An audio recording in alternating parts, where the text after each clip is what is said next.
Svetlana Makarova advises leaders on AI implementations. She recently spoke at TEDx in Jacksonville on human first AI. She's worked for the Mayo Clinic implementing an AI system you'll hear more about in this interview, and she's currently an AVP with IKS Health focused on AI technical product management. Svetlana is the founder of Spark Change, where she helps product leaders get repeatable value from AI. In this episode, Svetlana shares how her experiences as a Russian child immigrant, first in Moldova and later in the US, stirred an interest in psychology. Then she shares how an interest in medicine ultimately led her to becoming an AI practitioner. Last, she speaks about how these experiences come together in her practice today and what leaders can do to reduce fear, uncertainty, and stress when introducing AI initiatives. It's an in-depth conversation with useful insights for anyone on the AI adoption curve. If you enjoy Work and Worldview, please be sure to like, subscribe, and tell a couple friends. It really makes a difference.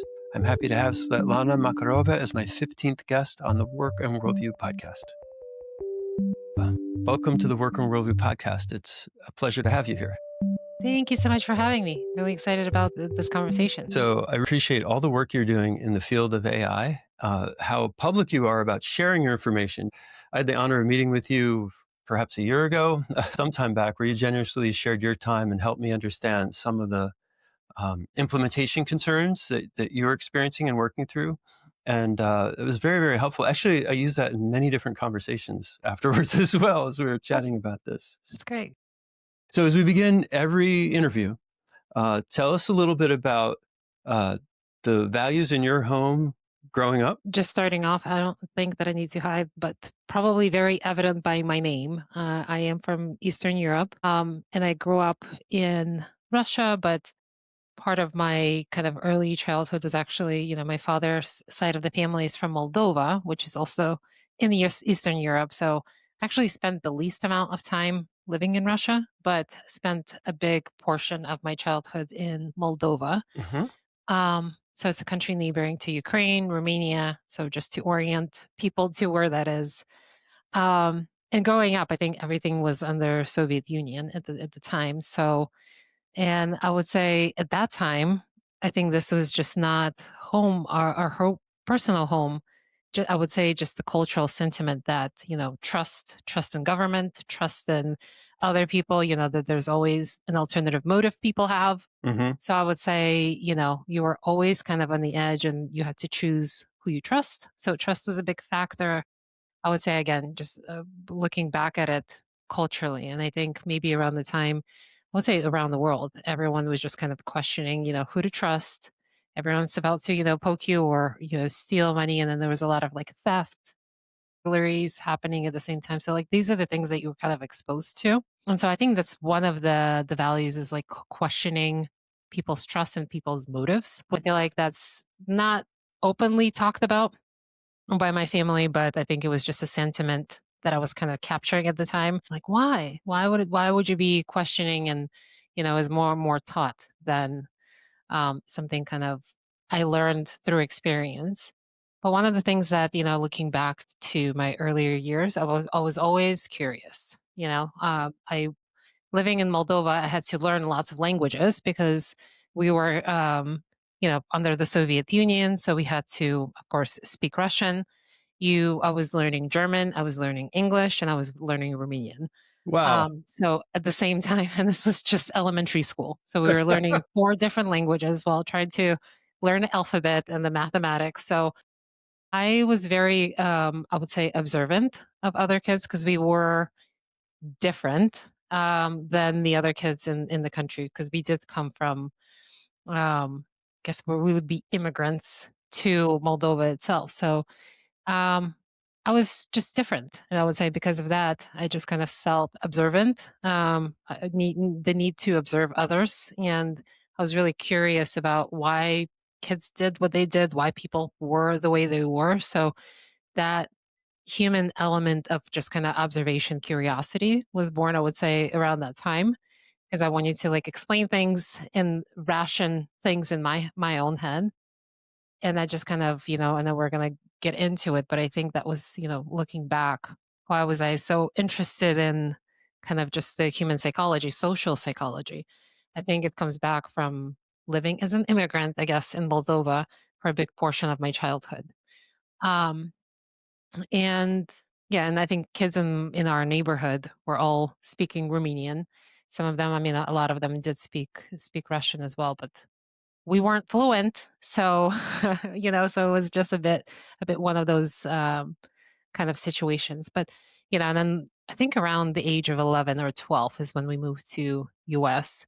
But still, again, we're again another immigrant in another country, and again, observations while I was learning language. That's pretty much what I could do at that time. But again, that curiosity and I think those baselines, and I was being so young, still like picked up psychology books. I was really interested in kind of human gesturing. What do people mean when they close their arms, when they, put their arms like this, because I was trying to interpret a holistic person, understand the language, at least I can understand their body language Right, in right. kind of reading those things. So I was always interested in the psychology Mm. of people, and ended up um, reading more and more of those books. I tried and experimented in reading fiction books, but I'm always pulled by these nonfiction books because it's just like there's wealth of information about understanding people, understanding why we behave the way we do. And at that time, just kind of looking back at it, speaking of values, to me, it was almost like a survival mechanism, because I couldn't speak. And I remember there was one time I was like in gym. I don't know, it was like middle school. I didn't speak English at all. And some kid wanted to say something and it was just loud. And so I was just like, I can't, I just pointed to my ears. And I think the kid, honestly, was the wrong gesture to use. He's like, oh, I think she's deaf. Like, that's what she's saying.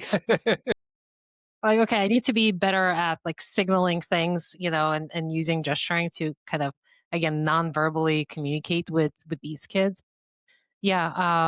I think it was just a big, again, curiosity. And I'm so motivated to learn. Also, I picked up English very, very quickly and I was out of ESL program in like a year. Hmm. And I was kind of learning through the with the standard curriculum within the year. But um, yeah, it was just like a tough time. Like the first year, just kind of learning and adapting to new culture, new way of living.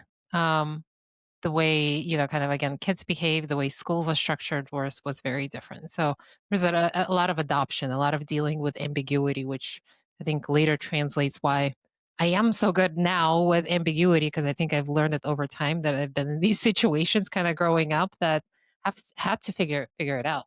Sure. Yeah, so Wow. I was People that really, speak multiple languages, I have tremendous respect for, and people that speak four is just mind blowing.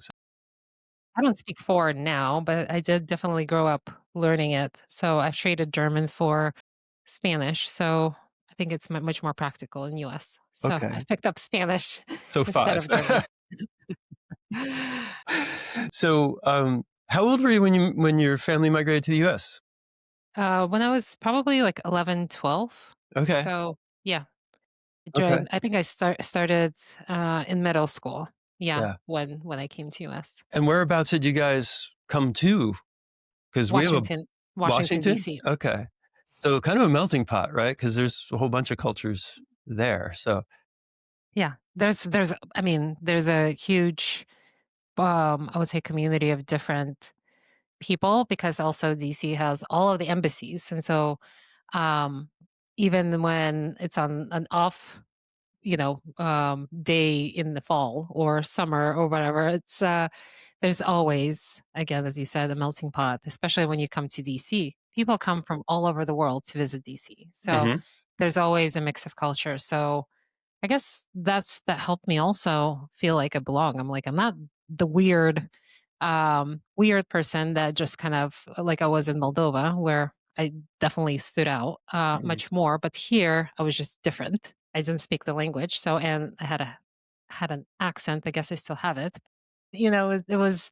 Um, it helped, I would say, coming to DC because it is such a diverse melting pot of sure. people. So moving forward, that's like grade school. So like college, where do you end up in college?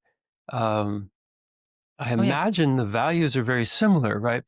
Understanding like social, I would say it's like social psychology, understanding people. And so I don't think you would be surprised, but one of my degrees in college was psychology. Okay. Um, and I very much enjoyed it. I was such a geek. I think I have like a perfect GPA in psychology because I was just so freaking motivated to learn every single topic that was in the curriculum.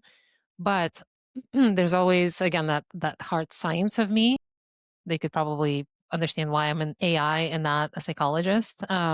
So did a second degree in biochemistry, thinking that, I want to work with people and I wanted to go into medicine. Hmm. So, but I was like, regardless of where I go, psychology is this fundamental, I would say, understanding of people. And if you think about, people going online and talking about marketing, sales, everything comes down to understanding again how humans interact, how do negotiations work, Hmm. what motivates us in different situations, what's abnormal psychology, which was one of my favorite courses, and why people behave the way they do. And if you think about, even these crime documentaries, it comes down like a lot of the commentaries about why people became the way they were, going into the psychology of how they were raised. So it's about child psychology. It's abnormal psychology. So there's this, again, silver lining to a lot of the, wherever you end up, it ends up being very, very useful. But it also helps because I was very curious about people, different situations. And back in high school, I also took anthropology. So understanding how do people behave in different cultural situations and things Hmm. like that. How do you observe them? And so ended up, again, doing both biochemistry, which was more of a hard science, and then psychology, which was on the soft side. So that's always kind of like that trailing element of understanding why we act the way we do. And yeah, and then I ended up doing scribing in the emergency room. So I wanted to, again, decide whether I want to go into medical school, took my MCATs, and did not actually proceed into medical school because I was like, no, I think I really want to try myself out in business. I think I have competitive nature to me. Hmm. Just comes from sports or maybe having also a sibling and competing for attention. I don't know. Back in childhood, I have no idea where that came from, but I do have a competitive nature. And so it's like, yeah, I don't want to be competing in a healthcare setting also. But I do think that, I have a lot of knowledge, critical thinking. There's these being able to navigate around ambiguity that I can like really succeed in business. So I actually started in the business side of healthcare. So, and that gave me, again, a little bit of being in healthcare, but without being in the front lines Hmm. because I was just not as motivated to proceed into medicine post my scribing experience. But Hmm. it was very useful. I would say, one thing is that I do believe is one of the values that everything happens for a reason. Hmm. And I was watching a documentary just recently with Robert Greene, and I think it's he uses the term amara fati, I think, is everything happens for a reason. I think it's a Latin word. And when people ask him, he's like, I don't like when people ask me is, if you were to go back 20 years, like, what would you change? Hmm. I'm like, I wouldn't change anything. Like, I wouldn't be here where I was, Hmm. if not for, the bad and the good that happened. And so I do believe that, not being in medicine and doing all of that scribing experience, getting the biochemistry degree and the psychology has really, really helped me in the work that I do today. And so, especially it is healthcare. And some of the work that I was doing at that time was in revenue cycle management, which is like back end operations. So in order for you to understand what happens in the office, you kind of have to connect to what's happening in the room between the provider and the patient. So, and I was there in the emergency room following physicians and kind of trying to like map out, okay, this is what they did and this is how it maps to what you're actually seeing in the codes and everything. So it was really, really helpful. And I kind of carried through the terminology that they were using, the abbreviations and things like that. So yeah, there was, again, just deep curiosity. I would say like the other theme is like ambiguity, trying to figure out how things work, as well is another thing is um, basically breaking things down to the first principles and really understanding what's the core thing that needs to be done. Like, why are we doing these? It's like the asking the 5 levels of questions, like the why, to get to the bottom of why a specific thing does. And I think that that's a really crucial skill to embrace and understand, regardless of what environment you're in. Hmm. Because right now, in the age of AI, and I think we'll speak about it more, you're really breaking down a lot of your business processes. You're not asking, why are the things being done this way today? And some of it is because, due to technical constraints, due to, I don't know, the organizational structures, things have been formulated. That doesn't mean that it's the best way. So when you go down the 5 levels of whys, you can kind of get to the roots of the process itself, or the root of the problem that's being solved. And then you can evaluate it against the way it's currently done. Right. And so that's something that, again, I've picked up from bringing that domain knowledge to a lot of the work that I've been doing, is and like really questioning the status quo. I think at some point I'm being associated with that in a lot of the organizations, because I tend to really question and like really push organizations to try do new and different things. Um, and just because it's been done a particular way for so long doesn't mean that it's been done the most efficient way. And again, you question the constraints. There were maybe 10 years ago computational constraints for why you weren't able to do it, or maybe there were financials. And so you maybe may have started as a service company, but now there's technology to actually help with a lot of the work. So Hmm. I think Hmm. that that's another thing that I can pick up. I would say that I've uh, gotten better and better at with time, is bringing that curiosity, being able to kind of break things down, bringing in the psychology angle, and understanding people and how to navigate. Um, Again, a lot of the organizations, processes, change management, everything comes in handy. Again, everything kind of happens for a reason, and I Sure. truly believe that. Sure. And every organization's its own culture too. So in a similar way to like you've transcended different cultures in childhood, right? Like as you as a consultant go from one to another to another to another, those same skills help. I definitely experienced that myself in consulting. Um, so curious, religious background.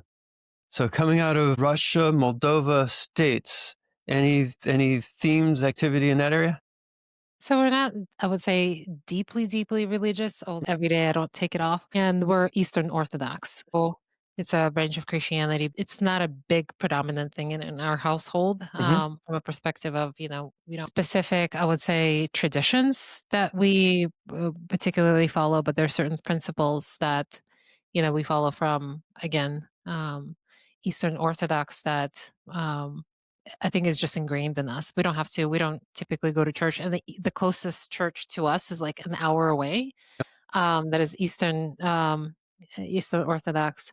So we don't necessarily, again, attend to a lot of the rituals. My brother is a little bit more than I, and I think my husband, my kids are very similar. We're all baptized. We're all taught kind of the disciplines and the kind of the understanding. But in order to be faithful, you don't really have to regularly attend the church every week. So it is just something that I would say, like, we possibly infuse into. It's a way of kind of thinking. It's the way of living, rather than more of an active activity in our house, if that makes sense. Gotcha. Gotcha. Yeah. So moving forward, you mentioned you're involved in the coding side of things. You're involved in helping uh, basically reduce ambiguity, right? Pressing through using tools like Five Whys to get to root cause of business process and then to make it efficient. Tell me a little bit about where all of this starts hitting IT, starts hitting AI. How does that section of your life come together? Well, yeah. And I think, so I was challenged again. The ambiguity aspect comes back around. So I actually started with in AI at Mayo Clinic. So I had this background of digital healthcare for some time, but I've never kind of worked on AI systems.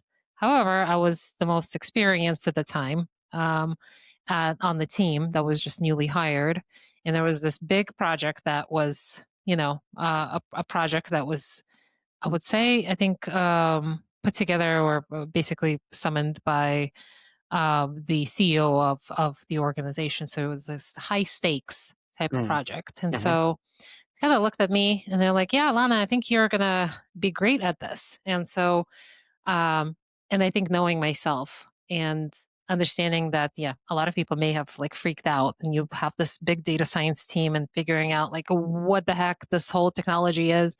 And you have to build it and you have short timelines. mhm, I think this is where I thrive mhm, as well is ambiguity. Again, that whole theme of curiosity is like understanding the why, but why does it work this way? But why and how do we put this together? And then what are some of these teams doing? And then so how can I lead this team effectively in building the solution? And so part of it was me taking back and really getting the baseline understanding as to how this technology works and mhm, specifically to it was a machine learning system that we were building. And then how do I effectively lead that team? So there's a lot of ambiguity, but I think this is some frameworks that I've instilled over time. I think that have really helped kind of deal with that ambiguity. And then instead of turning into fear, to me, it turns into like deep curiosity. It's like mhm. that's where I do the most work is like you give me a big ambiguous project, I will figure it out. And that actually makes me excited. I'm Mhm, working on a project very similar this way. And it's like I'm a kid in the candy store. mhm. And I think that's where I was able to really work effectively with the team. And I think part of it comes down to not be perceived as the know-it-all, but the curiosity can translate into your team as well. So you're also learning from them. They're learning from you. So I think it's very mutually beneficial. So a lot of the technical teams bring in the technical expertise. They'll tell you the how it can be done, what's feasible, and things like that. But from my side, I had to drive what has to be built. What business objectives are we meeting? So I'm bringing that business angle. So we kind of needed each other. So they're curious and asking me the questions as to why this, why, what problems are we solving? And then tell us what outcome you're looking for. And I needed them to understand how the heck are we going to build it and what timelines and how can I effectively lead them. And then part of it, so it was like very mutually understanding, but mutually beneficial for us to be kind of learning from each other. And Let me ask you, yeah, what was the charge? You mentioned machine learning.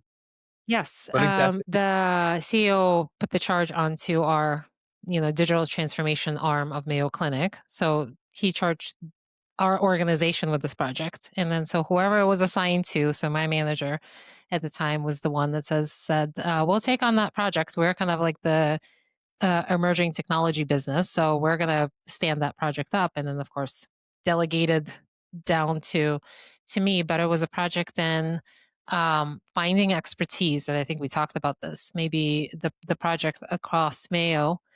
So one of the challenges that happens, Mayo being so large. It's there's three destination centers in the U.S. and they're not closely located next to each other. There's Phoenix, Arizona. There's Rochester, Minnesota, and then there's Jacksonville, Florida. So they're very much spread out across the country. Mhm, And you don't really have physicians calling like, from Rochester to Arizona just to network mhm, because they're so busy. And so you have this gap of knowledge as to what expertise we actually have. mhm, So one thing that you can be sure is that Mayo probably most likely has the number one expert in pretty much every area of medicine there is, but how do you know where they are, what their availability is? Can I actually send a patient their way to be treated, or can I actually consult them?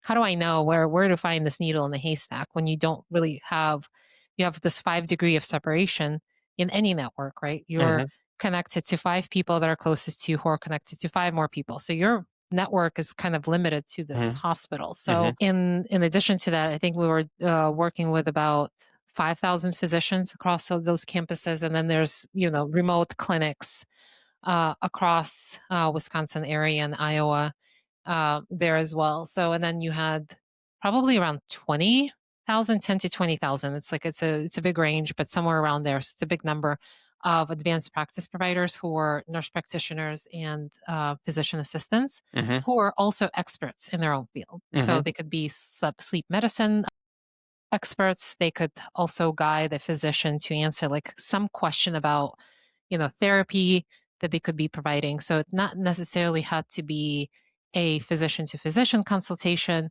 or physician to physician referral. It could be, again, I'm looking for an expert in this particular area, and I need to know if it exists here inside Mayo.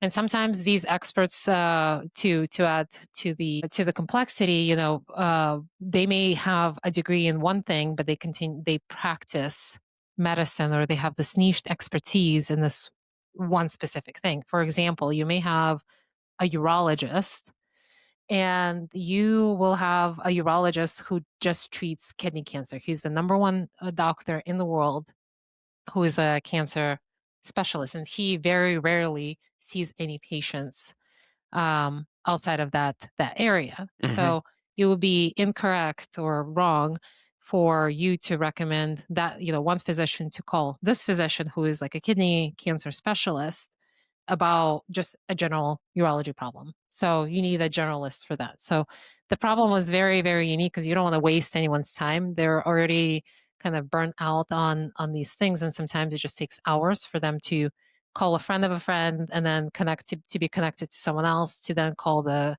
one of these offices to figure out who should I be sending this Mm-hmm. patient to.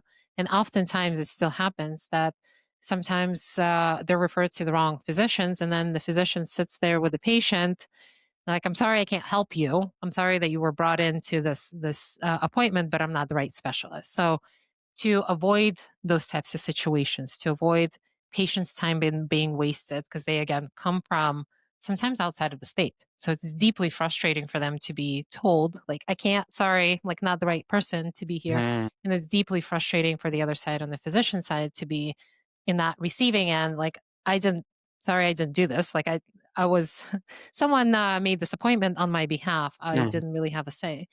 So that was the solution that we were creating. How do we build this AI tool that looked at different areas of expertise for someone? And we looked at different sources, your academic profile, your training, your clinical data. So we actually looked at not just what you tell us that you do or your areas of expertise.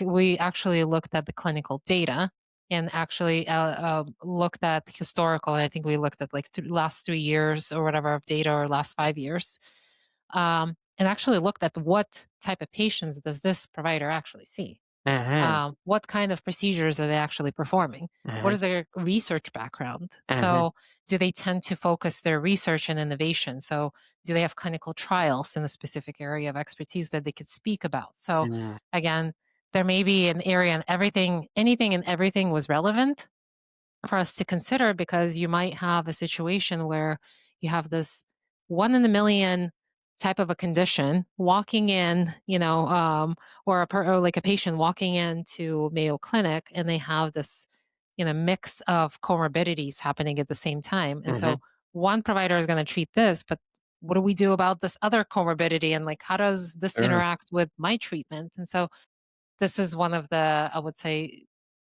again, Mayo magic is what they call it. Is the approach that Mayo takes to care, is the multidisciplinary angle of care. So it's not just that you're treating the patient by yourself. Mm-hmm. That it is very common for them to bring in a multidisciplinary team, meaning multi-specialist team, to be able to treat that patient holistically. So how do you know which specialist to involve, is basically what this tool helped solve. So I think within 3 months, we stood up the first MVP, which was a proprietary made machine learning system, kind of trained it from the beginning, gotten all of that data, and I think we launched it within a year and a half, maybe.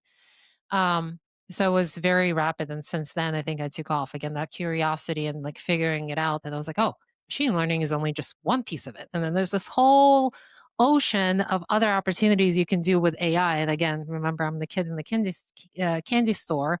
And I'm like, I really need to figure this out. Like, I would love to. And again, over that year, I was also geeking out in AI, different techniques, NLP approaches, algorithms that you can take to improve even our solution, and then bringing those to the team and then trying it. Um, but also, again, starting to talk to experts in the in the industry, network, and then seeing what people are actually doing in the space, and then trying to get ideas. And then I think I was just kind of pulled in, and I started to post some content from my experience, and ultimately it led me to currently I'm getting my doctorate degree in applied AI and machine learning because it's like I think I need like this is just too surface level. I need to go deep. I need Uh-huh. to really understand kind of how these algorithms work. I need to understand the math behind um, how these algorithms, the gradient descent works for these Gen AI systems. When people say a lot of these things, when you read these scientific papers, one of the frustrations that I was having is, I guess you could self-learn it. I think the appealing piece for a program is that everything is structured in a way that will teach you all of the skills necessary to become a researcher Hmm. or or a scientist. And so I was like, I need to do this. And so when you read a lot of these scientific papers, they have all of these like math equations, and then you have all of these like graphics. And it was frustrating for me to be like, okay, I need to just learn this. And it was like just um a snapshot of time in like this whole sea of knowledge about AI. Like Hmm. I need a structured way around doing this. And I think I'm just so glad that I've started in this program because it really gave me that. So now Hmm. I can pick up a scientific paper and I can read, and when people say, throw around I would say, technical terminology, or I read these papers, I can actually understand what they're actually doing, how they're optimizing these algorithms, how Gen AI systems work, but it also makes me a more effective, I would say, team leader to interact with the technical teams. Because when Hmm. they say, hey, this is a challenge, one of the, and I'm not advising everyone to become a doctorate, by the way, but when, but when these data scientists, I guess it's empathy at the same time that these data scientists are, coming to you, and like that's not how it works. A business leader will be like, oh well, I need you to do this, and then they'll say, well, that's not how it works. It's technically like very challenging thing to do, or we can't, like there's a disconnect. They're speaking different languages because one's goal is this, and then sometimes it's not technically possible, or it's just Sure. a very complex engineering challenge. Hmm. And again, your aim in AI as what the objective you want to do sometimes seems simple on paper, but it's much more complex again to do. So being able to understand where the data scientists are coming from and understanding and being empathetic to what their challenge is, but also again, remember, sometimes the data scientists are, again, they don't have all of the business context. They don't know all of these best practices. So this is where I think I come in with my business and domain expertise to be able to now technically guide a lot of these teams, Hmm. um, and then really get to a solution quickly, or even question the status quo. Again, one of the things that I do is I geek out with these data science teams to understand why, whether it's an agentic system that they build, why Hmm. are they navigating, or how have they built the system, and does it make business sense? Again, going back to those business principles, but why, what problem are we solving? So removing all of the technical constraints and the technical kind of complexity or the business complexities, just because it's been done 10 years ago, this way doesn't mean you have to amplify that process. And I'm sure you've heard this in the industry. A bad process accelerated by AI is going to be accelerated by not just some small factor. It'll just be a bad process accelerated to a higher degree, and I see a lot of that too. So people sometimes, and again, trying to bring that empathetic angle to it as well. Some people don't really know how to apply AI and how to re-engineer these workflows. They think it's like, oh, you just, we have this task to be done. This is how we've always done things. Let's use AI for that step. But I think that there's a better and bigger opportunity to, hey, why just this step? Why can't, like, if you were to rethink this whole workflow, I think instead of it being a 10-step process, you can now do 3 steps and then AI can handle the rest. So why, and then you're doing things that are much more meaningful to you instead of doing database entry or something else. So sometimes it's just done this way, or the way AI is being implemented is very inefficient because I suspect people just don't know all of its capabilities, Hmm. all of the AI, and may not have the experience of actually re-engineering workflows and like really questioning the status quo. Yeah. Sure. Sure. So we kind of shifted here. So you're talking about now Yeah. your practice with Spark Change, right? So working Yes. with, you've moved on from Mayo, and this is your practice today, right? And obviously you uniquely bring this cross-domain knowledge, right? So you're able to look at things and you're able to come in cold and be like, okay, why do these 10 steps exist? Maybe we could do it in 3, and then we could talk about, using AI in that, right? Yeah, and I think I'm also after. So I do have another role as an AVP at IKS as an AI product development manager Hmm. or a management function. So I help very similarly there. So how do we use AI to help business scale? So I think, and I want to choose those words particularly because it's not about replacing people. It's like, how do you use AI to scale? As you know, it's easier to scale technology than it is to scale, I would say, human workers to do some of the similar tasks. So, and yeah, I think but very similar on the Spark Change. I do these speaking engagements. I'm on panels and things like that. Very frequently asked, um, well, how are you kind of thinking about, workflow automations? Is your aim to replace workers? No, I think it's, organizations just to kind of go back and to understand why our business is doing it. They are looking at AI as an opportunity for scale. So if that's the promise of AI, they're not, I would say, maybe in some companies' cases, like, yeah, we're gonna like bring so much efficiency, we're gonna cut down margins, operating margins, and then we're gonna make our company more efficient in the way that we're delivering these services. But I would say a lot of times I could use this technology actually to bring in more clients. I can actually rethink and then be more efficient and distribute my workforce in a different way Hmm. to be able to serve more customers. So Hmm. it's not about sometimes even like letting anyone go. It's like, hey, I know you were doing this before, but now that we have this other client, I'd like for you to do this now because we have, instead of 10 clients, we now have to serve 20.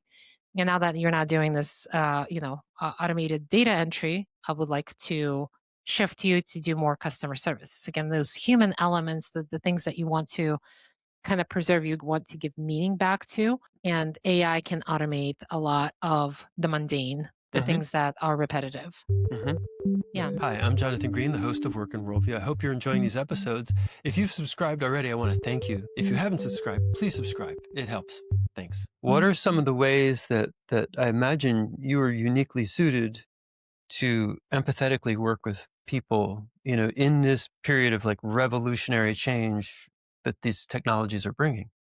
Yeah. I think that's a really relevant question. I think for business leaders, people who are kind of, again, in position of being questioned, why are we bringing AI into this? And so I think that there's again a sentiment in the market, but also in these different companies that I've like, had experience with. Well, they're talking about this whole AI vision and the whole aim. Again, remember what people are thinking, because sometimes they're kind of bringing it to themselves to ask, what does it mean for me? And to them, like the immediate answer that they go online is they see, this company has replaced 10,000 workers because of AI. So you just kind of have to be, again, like bring that empathy and understanding for where they're coming from and why they have those fears. Hmm. And then they're going to be challenging you with the question and then being pretty much upfront with it is like, are you doing it because you're trying to replace us?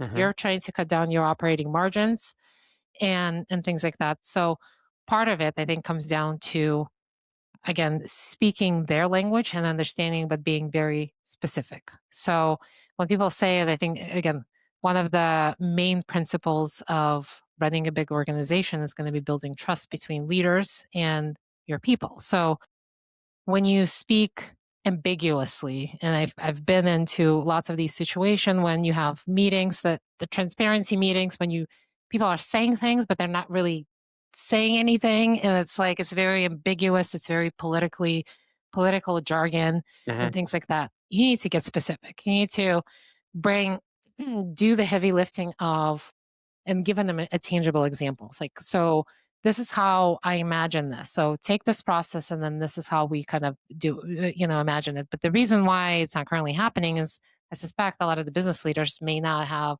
the understanding for how AI impacts it in Hmm. the beginning. So there's a Hmm. lot of, again, prepping the organization a bit more, even sometimes prematurely, without having even those answers. So prepare yourself to actually translate your vision into something that's tangible, because people are not going to kind of, again, like, you have to meet them where they are. So if you're speaking, they're trying to get specific answers, you're painting the vision gap in between that you're not closing.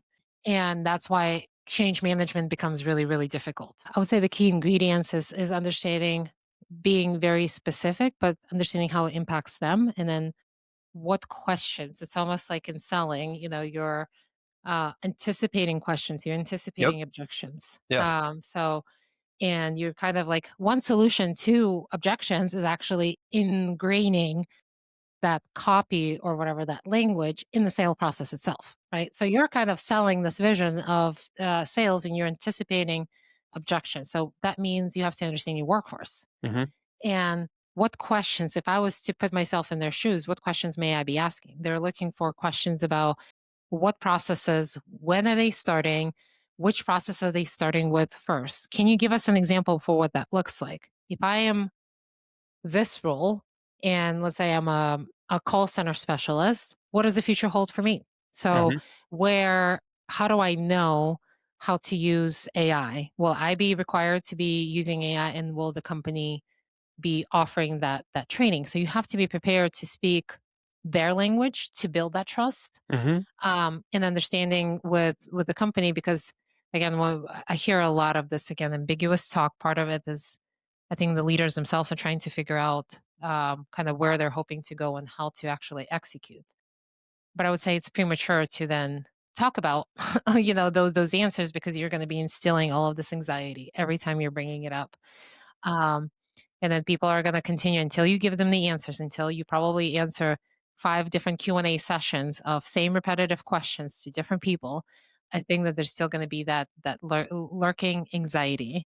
And then there's training and upskilling. So change management is difficult from a perspective of, again, people with, or dealing with people's emotions. Hmm. um, you also have to kind of understand and be empathetic that, a lot of these people, you know I think this is the reality of the economy right now. A lot of these people are, in their jobs, and they're securing, like, that's securing their mortgage.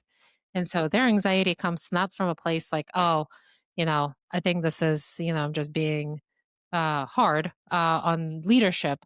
No, they have actually, economic, you know, um, ties to the job, and they want to know, like, is my job secure, or should I be start looking elsewhere? And I've been part of, reorgs in the past, and that's how people are feeling. So they're looking at that anxiety. So again, you have to give them answers that are concrete.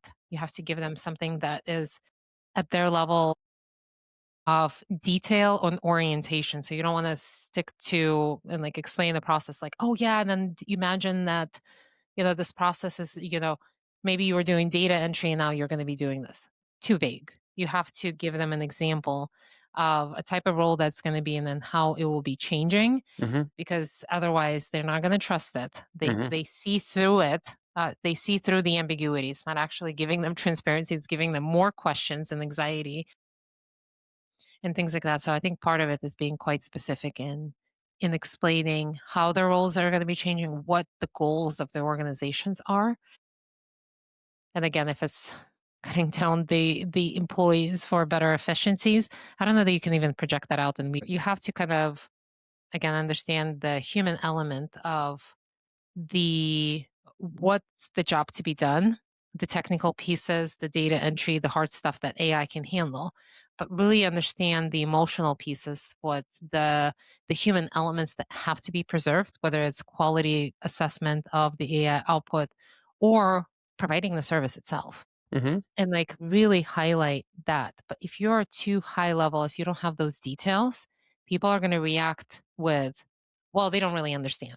Like Mm-hmm. that's not how it works on the ground. Mm-hmm. You have to kind of come down a few levels, work with, their direct managers or whatever to really understand the process. So you're going to explain as an example and really speak at their level. Otherwise, that trust element again, it just kind of comes back. It's like I don't trust what they're saying because they don't really understand the details on the ground. That's not how it's happening. It sounds like a golden opportunity for a lot of companies in the sense that if the human touch is something that's highly valued, so usually it is, right? Like just what Mhm. we've seen with simple phone prompting systems, right? Like you don't reach a human until you go through however many menus or whatever, because it's a valuable thing to the company, but it's also a valuable thing to the customer, right? So it seems like in the ability for some of these centers to automate the more mundane functions, they could actually enhance the amount of human touch they can make available, which will actually give them a leg up sort of in how they're evaluated, how they're appreciated, their customer scores, right? Like customer appreciation. So anyway, Yeah, I beautiful hope opportunity. that honestly in the future that when we call a 1-800 number or a customer service number, we get to a person immediately without having to dial 111. I don't know if anyone's guilty of this like I am, but I totally whenever I call in 1-800 number, I go 000, talk to a person, talk to a person. This system is not going to get what like my I don't call a 1-800 number to ask for directions. Mhm, I can get that from a website. mhm. But when I do call, it's usually like some complex issue that I need to Sure. speak to a person Yeah. anyways. Yeah. Um, I hope that, one of the reasons why customer service, the 1-800 numbers exist is because, maybe it's an onboarding process. Maybe it's the education that happens with the service. People have questions about this. So things that tend to be, again, repetitive. Why can't be embedded again? Reimagine that workflow and then understanding why are people calling about this onboarding question, like they can't figure out how to put like a password or whatever, or create an account. We'll do that better in the onboarding process so people don't have to call. And so that again, reimagining, reengineering those workflows, reimagining how these services are delivered, eliminate again some of the call center maybe hopefully needs so that when you do call, it is a person speaking to you and a lot of the service components can be automated with AI. Sure. Yeah. The So moment that's I the hear our menu options have changed, I know I'm in trouble. yeah, like I have them for every service I have my short list of actions to click to get to the agent's most efficient way. But I would Exactly. say I think you're right on to something, with saying preserving the human touch. That's ultimately where and I'm going to be doing a TEDx talk soon, which is how do we preserve and the human elements of us, like what skills can't AI replace in the age of AI, and then there's definitely going to be a lot of them, and so those are the skills you need to preserve and within the organization and not delegate too much to AI. Part of it is because I think that's a gap or thing that AI is going to lack nonetheless.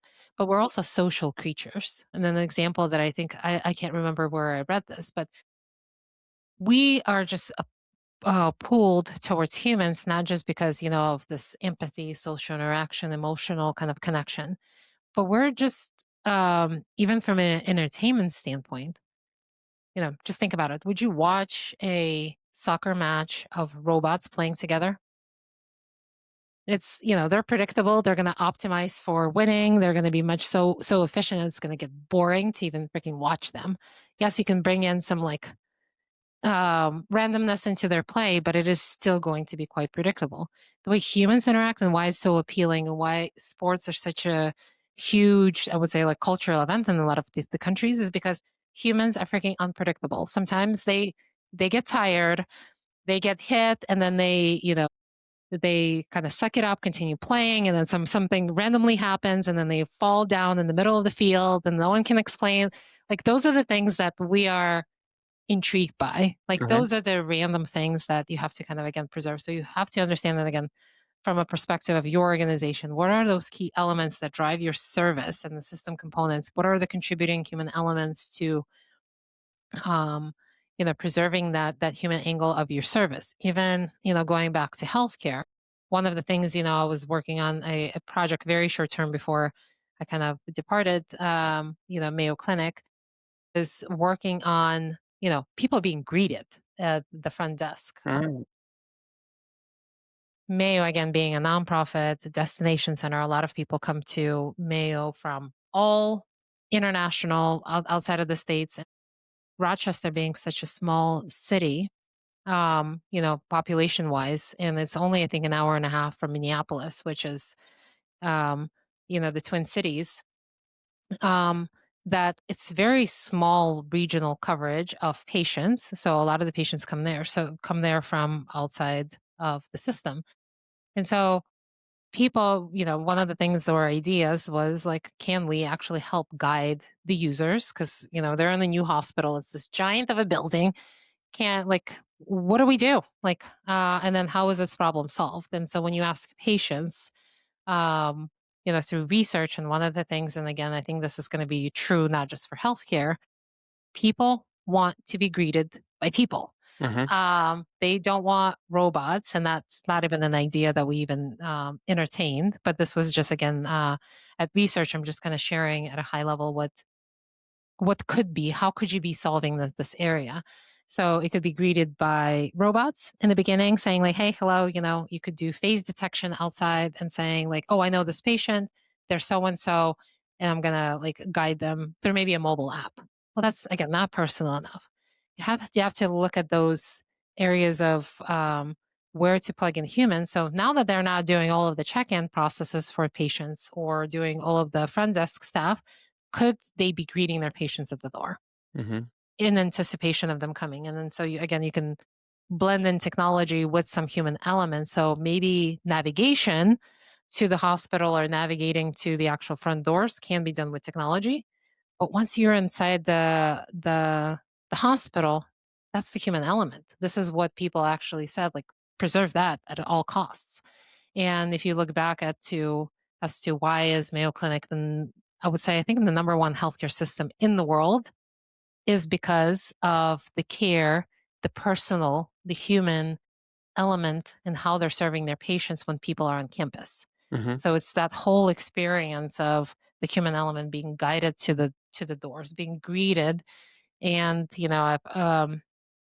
if you look lost on campus, and then there's a person that's standing, it's a Mayo employee, and you're just kind of looking for something, someone will come up to you and ask, hey, can I walk you to wherever you need? Like, you're not allowed to be lost. Mhm. Mhm. We Mhm. will help you answer your questions so you feel, again, more comfortable and things like that. Again, in healthcare, that human element has to be preserved at max.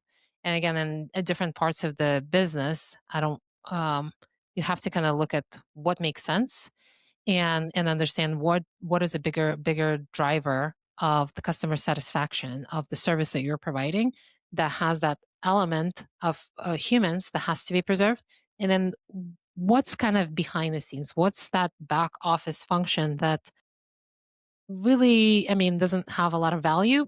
It's currently being done manually. It's repetitive. People may even, the employees may even feel frustrated doing it because it's like it's not as meaningful and it's just very robotic, right? So those are the things that, again, I'm just preaching to the choir, and I'm sure you've heard these things before.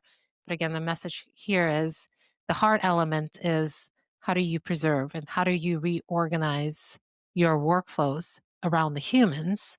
And I think maybe a better way to explaining it now that they're not computationally limited. Mhm. So instead of saying like, oh yeah, now that our organization has like AI functions and then we're re-engineering workflows, human in the center, think now that we are not limited by computations, where are you going to be plugging into a human into our business to build that relationship with our customers to preserve again that human element in those workflows. You said a bunch of things there that are actually pretty deep. One was uh, not allowed to be lost. And I understand that when someone enters Mayo or enters a destination or enters a hotel or a resort or whatever, and you could discern when someone's lost because they're getting oriented or looking around, they're not moving with purpose. But I also wonder in this world where there's this AI adoption curve and it's very steep and people are fearful and experiencing a lot of anxiety about job loss. And like we spoke earlier about senior leaders communicating in a way that's thorough and clear, in a sense, there's a duty to their employees and the people that carry the cultural value, like of how the organization operates Hmm. and the sort of special sauce of what it is. They've been trained, they understand the organization, right? Like not allowing them to be lost seems like a very valuable thing in this period of transition as well, right? Yeah.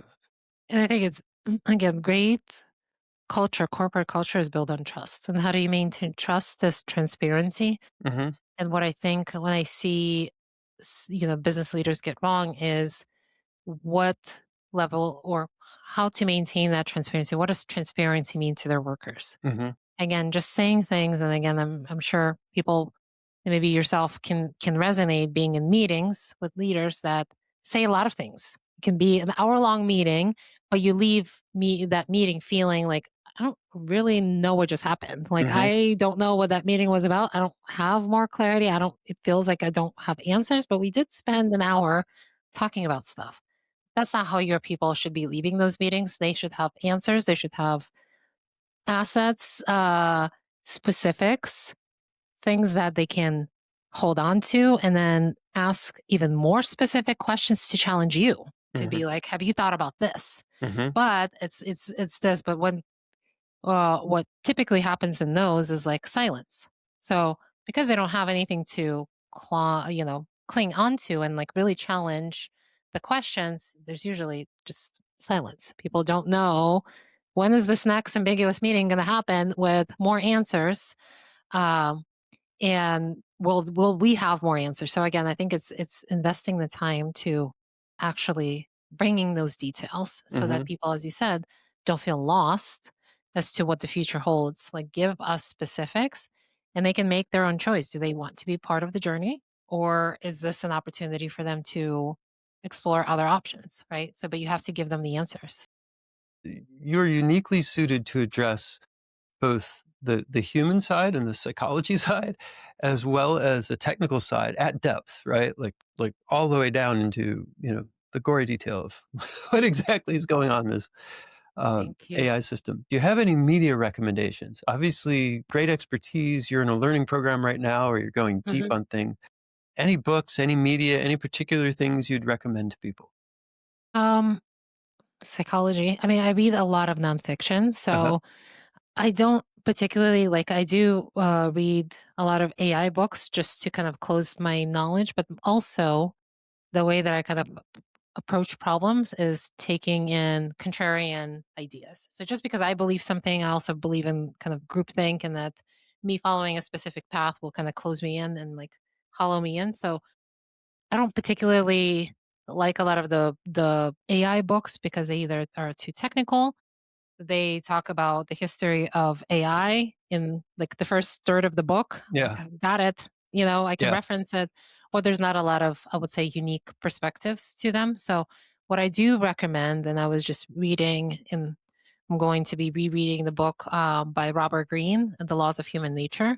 Mm-hmm. Amazing book. Mm-hmm. And I think it's like 600 pages. It did take me only, I'd say, like 3 days to get through it, Yeah. but because I was just like very intrigued by all of the ideas. But it's all about, again, how do we succeed in an environment? Why do people behave they do in certain situations? And then how to read people, the body language. Again, it's like that element to me that continues. I'm just kind of looking at, I like Principles by Ray Dalio as well. So again, that's more life principles and I would say work principles that he's learned. And I think what I like about Ray Dalio is that he's developed almost like a machine learning system, like a logistic regression type of model before ML was cool. And I think he did it with financial markets, and that he looked at different factors that were contributing to, volatility of these stocks and like whatever. And he's developed these models, and ever since, and I think it's been like in as part of his core business for like 30 years. And this was before, again, a lot of these like more sophisticated algorithms, and I'm sure he's innovated the tech stack that he's currently building it on. But I was really fascinated to know that, like, he looked at patterns, right? So I think that that's a skill that you could start to look to develop, is being able to be this multidisciplinary thinker of connecting these principles and these ideas, these evergreen ideas, to the work that you're doing. So ultimately, I think my hope when I'm reading a lot of these like more generic books, they're not AI books specifically, but a lot of these are evergreen green principles that stood the test of time, that somewhere in your work, whether you're problem solving, you're solving a technical challenge in AI, again, learning the first principles, again, this is something that stood the test of time. AI is actually built on what's it called, the biology of the human brain, Hmm. so neurotransmitter. So my understanding of biochemistry and how our molecules interact at a molecular level, um is very valuable in those pieces. So I'm looking at these disciplines and then pulling out the ideas that again stood the test of time and trying to justify or apply them to the world. So um the other books, let me just I'm looking at my bookshelf, a Hmm. small part of it. I actually also enjoyed, just recently, I still need to work through the book, but on strategy, it's called, by Simon Wardley. It's Hmm. called The Wardley Maps. I don't know Aha. if you're Yeah. familiar. Are you familiar with Yeah. Yeah. yeah. So he is so I've gotten his like free book, but I wanted to like actually do like notes in the margin. So like I'm rereading the book and listening to the book and stuff like that. But it's really good about shaping. And one example, I'll actually provide an example for how I use it with AI. But um, it's about talking. It's talking about the different maturity of products, technologies, maybe cultural moments. You can apply it to anything, and there are predictable paths for how things kind of mature and commoditize. And then, I can, even following this framework, I can say with some degree of confidence that AI is commoditizing based Hmm. on where it is. So it's not access to AI that's preventing people to succeeding with AI. It's all the other components that are in the organization. So you can almost kind of create a map of different players and understand where to play Hmm. for your organization, and be a much more strategic Hmm. thinker, or what differentiation can you bring to your organization in the age of AI. So I'm a visual thinker, and I really Hmm. liked his approach. Hmm. And one of the things that I do use is, like, sometimes, there's a diagram recently that's been circulating, and I actually applied Wordly Maps to it for the circular economy of AI. Right. So you Hmm. have, like, I don't know if you've heard about this, but Yeah. um, all of these algorithm providers, the Metas, the OpenAI, partnering with NVIDIA, or I'm sorry, like the cloud data centers, buy NVIDIA chips. And then there's like they're funding, NVIDIA funds like some startups. And then so it just kind of money just flows in the circle, never leaves, like, they're all paying each other, and it just kind of never leaves the system. And so I actually went to ChatGPT or Gemini, I don't remember what, and I said, embrace your inner Simon Wardley. And through the lens of Wardley maps, can you explain what is happening in this freaking diagram? Uh-huh. And so, and that was like, it was really gold. I think it was like really on point. The explanation for, it's definitely like a business move for a lot of these LLM businesses to move their models open source, Hmm. how they're funding, startups that are using their technology. Like, AI is maybe investing in these startups that are using open AI technology so they can continue to maintain. So I think, for anyone's interested, look up Wordly Maps, but then also just test it out, apply it as a prompt to a diagram or anything that you're seeing as like a market analysis, and like, or a report. And in the field about AI, and Brilliant. through the lens of wordly maps. Can you explain what is happening Hmm. here? And I think you're going to be um, very satisfied with the output. Did it generate the diagram for you? It actually did it? It didn't. Oh, It's okay. It it's didn't. very challenging, but I think there is a free software that he Okay. offers on his website. Uh-huh. You can actually create your own wordly map. Yeah. I think you have to kind of understand kind of the principles because there's like so Yeah. many different layers Yeah. to wordly mapping. Yeah. But I think you really don't need that to be proficient in wordly maps. I think if you get the gist as to how things move and you're not dealing with, he was also working as a CEO or an executive of the company. So he had so many different factors at play there. Most of us kind of focus on one specific process and one specific products that you don't really have all of that complexity to deal with because he looked at like inertia and of different movements and like the external events that are influencing things and trying to predict the next years, which is a useful skill. But most of us who are dealing um, with specific parts of a business that you're responsible for, or maybe a product or workflow, yeah, you really don't need that level of complexity. I think some understanding of the essence and the principles of orderly maps is really totally helpful.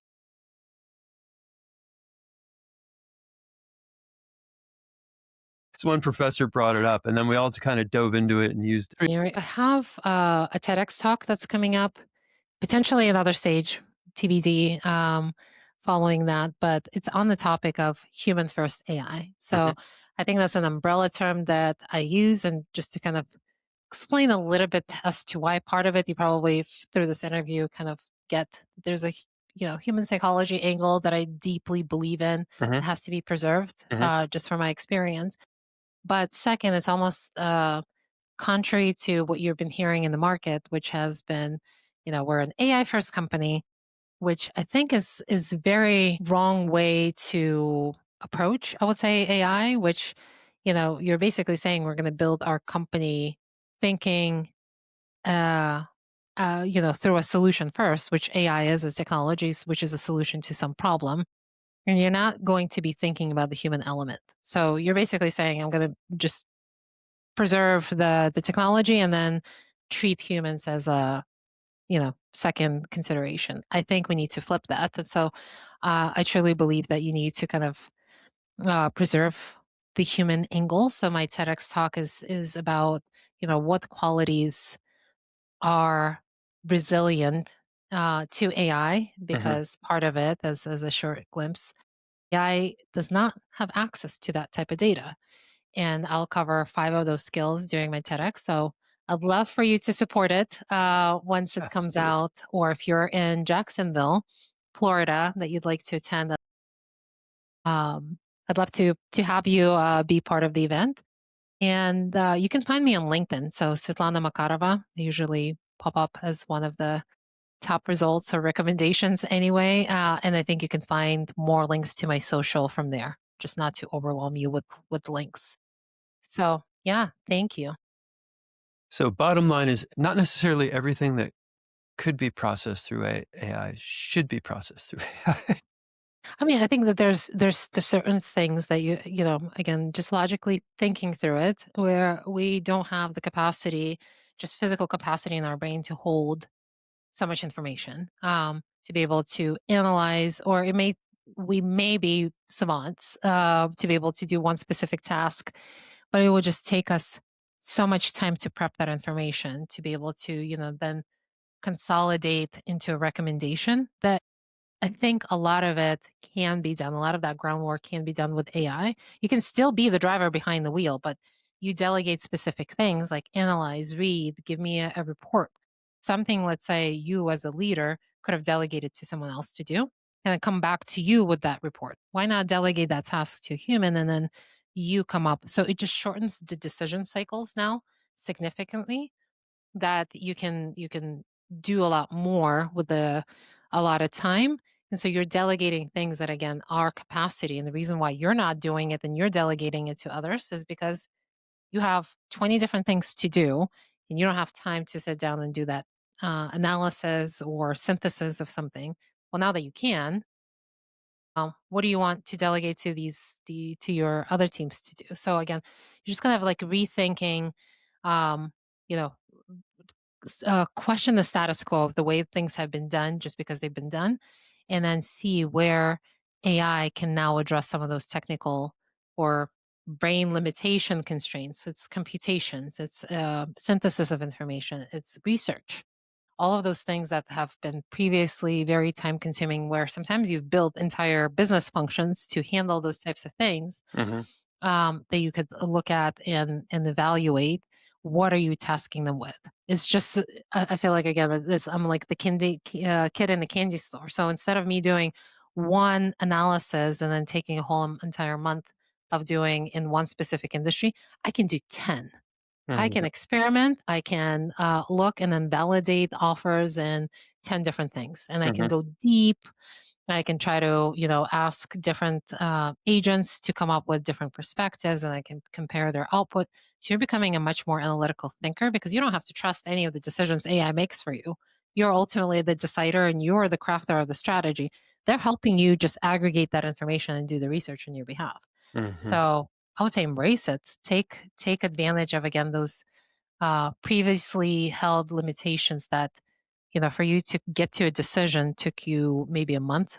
You can do that in a matter of days. To me, it's exciting. I'm all about movement, and I don't have maybe sometimes patience, probably due to my competitive nature. Like, I need things to move, and to me, I need answers, and I need them, quickly and things like that. So that's exciting to me, to Mhm. be able to drive to decisions, brainstorm much Mhm. sooner. It's for me to make that decision sooner. Mhm.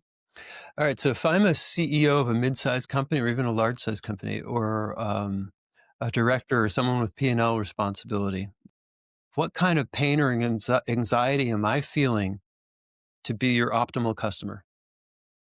So I think there's a huge sentiment happening right now that meaningless work, people are just questioning, um, kind of why we're doing things. It's so, we've ended up in this like complex organization. AI is coming.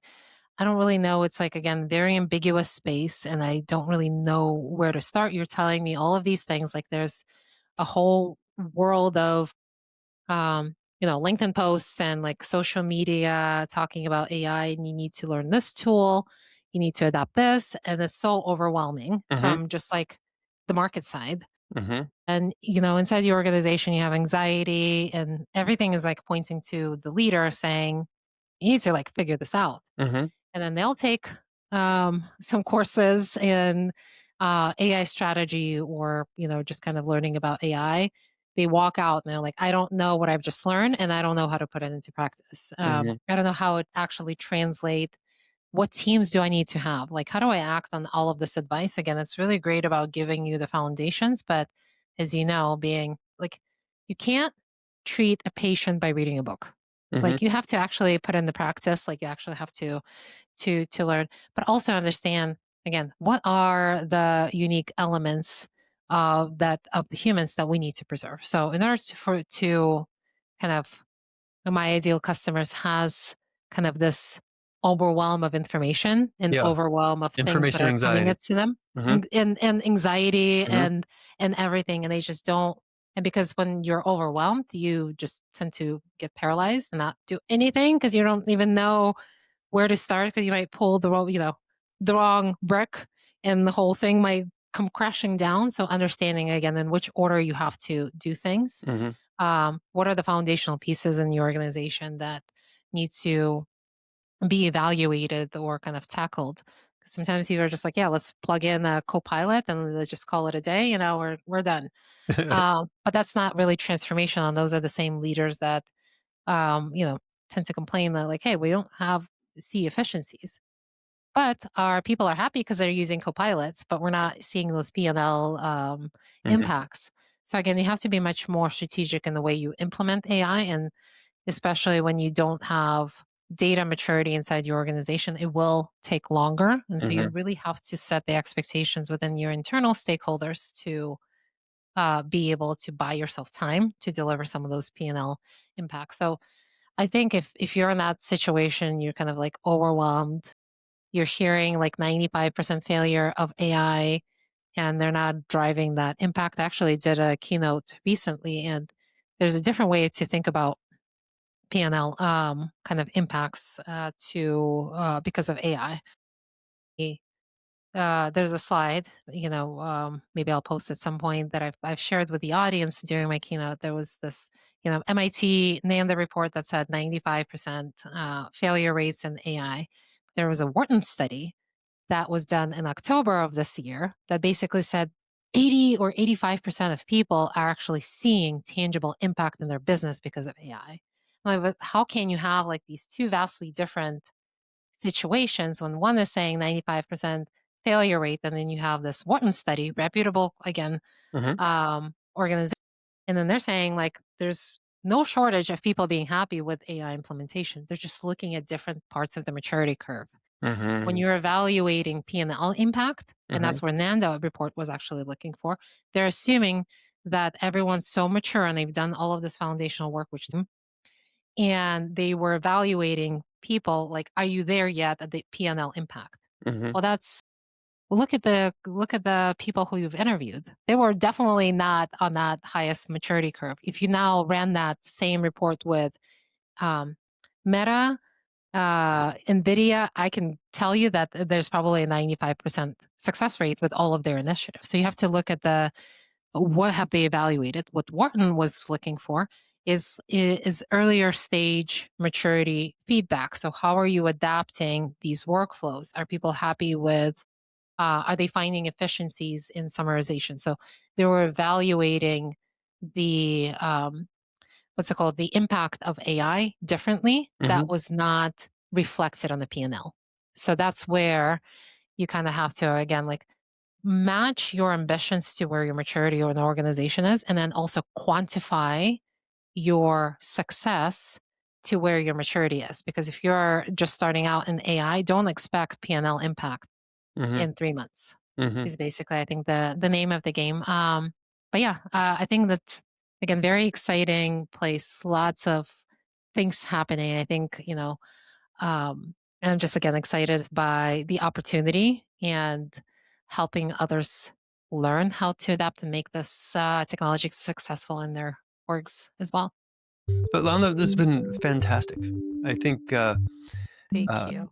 those who've stuck with us and listened to the whole interview will be very impacted by what you have to offer and have a good sense of what that is. So Thank you so much for having me. you're It's been a welcome. pleasure. And I will make sure we have a link to whenever the TED Talk becomes available.